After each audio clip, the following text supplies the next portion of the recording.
Night settles over Jerusalem, heavy with the smell of oil lamps and unease, and somewhere beyond the walls the world is already changing. Long before emperors sign decrees, before scribes dip pens into ink, history often turns in silence, carried by rumors, prayers, and fear. For 3 centuries the followers of Christ have learned to live in shadows, whispering psalms in catacombs, tracing the sign of the fish where eyes cannot see, burying their martyrs before dawn. They know the knock on the door, the sudden shout, the choice between incense and death. Rome has taught them this grammar of survival, a language written in blood. Yet on this particular night, far from the prisons and arenas, a different tension gathers, not in the homes of the hunted but in the chambers of power. The empire itself is tired. Its borders ache, its gods feel distant, its rulers are haunted by dreams they cannot explain. Constantine, son of a dying world, carries memories of a cross seen against the sun, a sign that unsettled the old order and whispered of victory through surrender. Across the imperial map, another ruler, Licinius, measures loyalty and unrest, knowing that unity is fraying like worn cloth. Between them lies an unspoken question.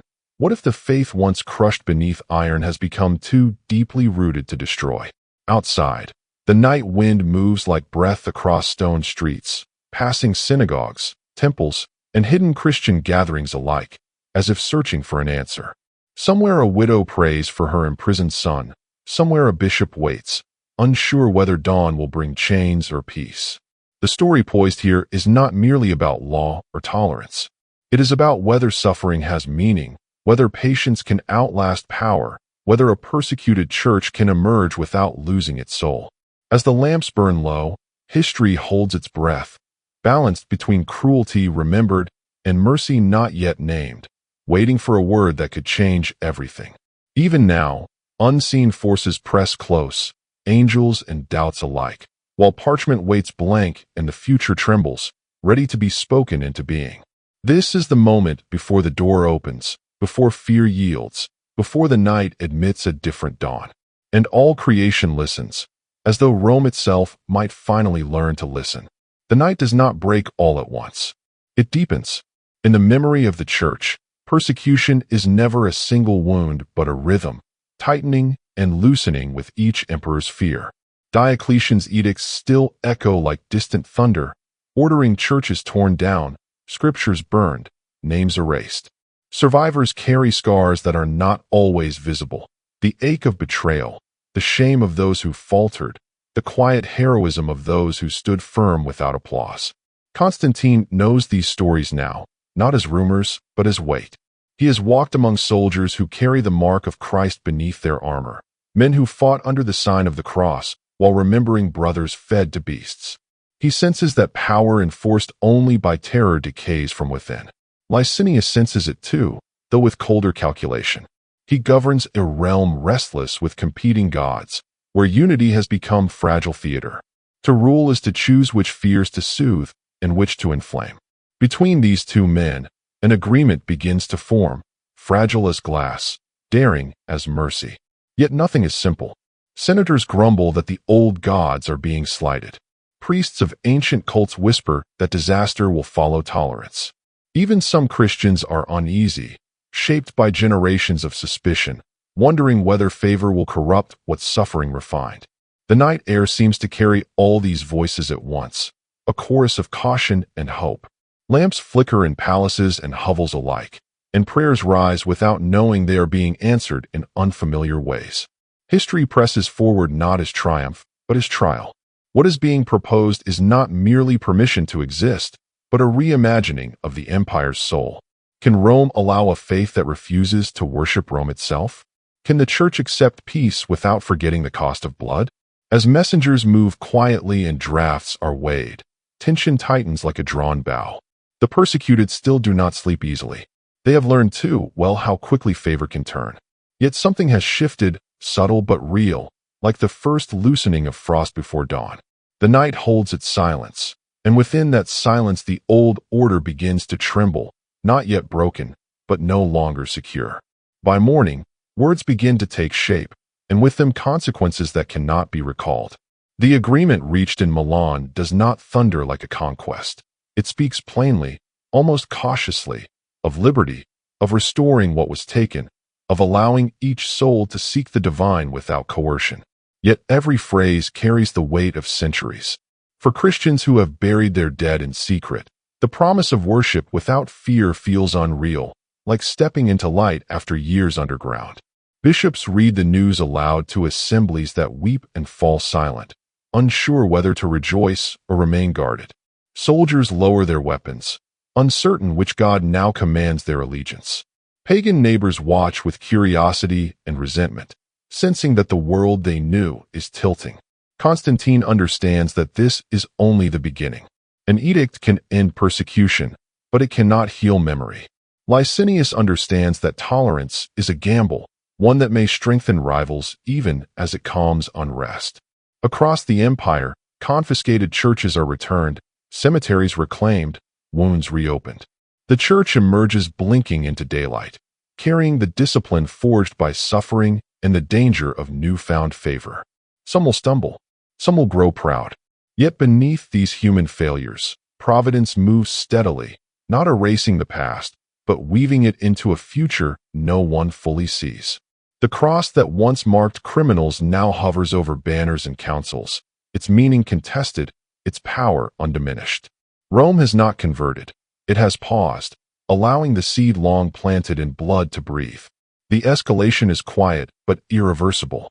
What began as survival now becomes witness in public space. Faith steps out of hiding, not yet enthroned, but no longer hunted.